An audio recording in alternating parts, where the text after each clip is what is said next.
Welcome back. Well, summertime is all about the good vibes, feeling good, being happy, but sometimes it is anything but that. So to tell us how we can find those good vibes and be happy, we have Danny DeNovo, who is a happiness coach. So thanks so much for being here. It's good to be with you. I think you're the first happiness coach I've ever met before. Well, I'm very honored. Well, we're happy to have you, especially because you're giving us great advice. So how does one actually become a happiness coach? Accidentally. I was a lawyer and I was living the life that I thought everybody wanted to live. I had the dream job, the house, I even had the husband, but I was miserable and I knew I was miserable. I just didn't know how to change it. Then I had my daughter, and one day when she was about a year old, I caught her copying me, and I realized it didn't matter what I said, it mattered what I did. And she was learning from me how to live a very unhappy life. So I promised her I was going to learn everything there was to know about being happy so she didn't have to repeat the same mistakes that I made. And for the record, her daughter is here and I can tell that she is very happy. So I think that it works. I think it works. I think what you're doing works.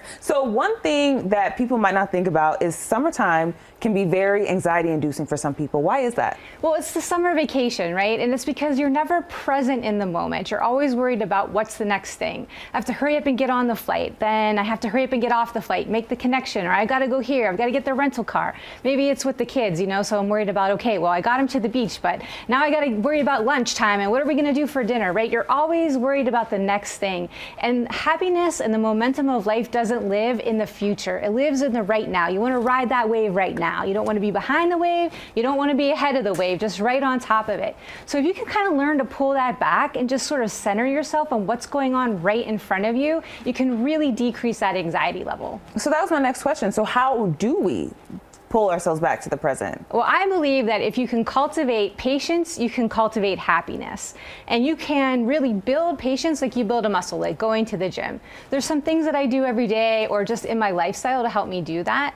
So I do a dead hang when I go to the gym, right? Just hang from the bar. It's really exerting physically. So you can't focus on anything else. You have to be present in the moment. But you start at 10 seconds, and then you build it up to 20, and then you build it up to a minute, right? And as you see that muscle increase, you realize, oh, my patience is increasing along with that, right? Because I'm able to be present with just that moment right now.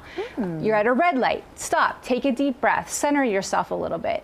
I do something called inconvenience reflection, right? I'm inconvenienced. Oh my goodness. I have to get here. This person's in my way. What am I going to do? I reframe it. Well, maybe my having to slow down means that somebody else got something that they needed today. And by me being patient, I've helped out another human being. It's really just a trick at changing the habit of being a little bit more patient. And when you're calm and you can center yourself, again, that anxiety goes away and the happiness comes in. Love that. Especially as someone who's very impatient, I love to hear all that. I'm very impatient as well. Yeah, I'm going to be using those. Okay, so we have about 30 seconds left, but I want to talk real quickly about this travel anxiety kit and what you have in it. Right, just an idea that came to mind. What are some things that you can pull out in the moment for your kids or for yourself when you're just feeling a little bit anxious? So a makeup brush, everybody has one of those. Put it on your ear.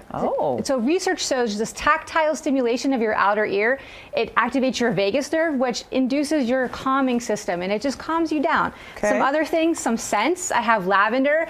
There was actually a study done on pregnant women in labor that showed that this helps reduce anxiety in the moment, and same thing with eucalyptus or citrus.